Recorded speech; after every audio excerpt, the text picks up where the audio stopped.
Okay, so we're just basically covering some spooky experiences that both Karen and I have had, and hopefully getting a few listeners on to share their experiences.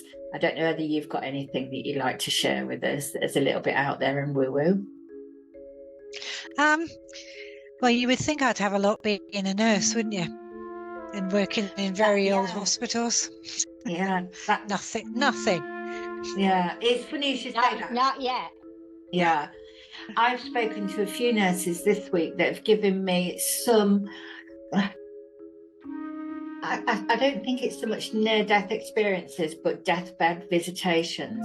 So they've witnessed patients being very aware of looking out of the window at something and acknowledging a presence in the room, rather than relaying a near-death experience. Because I think in nursing, a lot of the times, you can be nursing somebody who doesn't recover.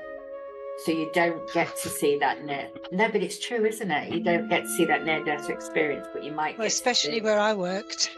Yeah. And the nurses I've spoken to have certainly testified to that recently. But it is really interesting, isn't it? Well, you always felt a present when somebody was just about to transition. Yeah. You always felt like there was somebody or something in the room. In the ward, and everybody could kind of feel it.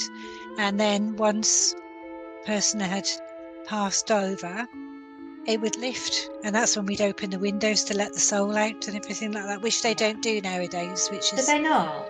No, it's very unfortunate. They don't really do any of the rituals anymore.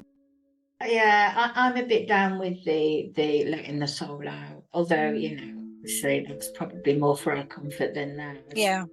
But having sort of witnessed death a few times close up, I can testify to that whole change in atmosphere and energy in the room when a person transitions. Particularly with my nana, the light changed in the room. That was a very strange one. It went really light, but it wasn't startlingly bright. It's a strange. That's interesting. Yeah, it was really interesting. Because I worked on an intensive care unit. You'd think there might be a lot of things there, but no, not really. I worked in a very old naval hospital. It was Georgian, in fact, 2 of them, and never saw anything. But there were parts of the hospital that were quite scary when you were walking through them. There was a nasty atmosphere, but that wasn't anything to do with the patients.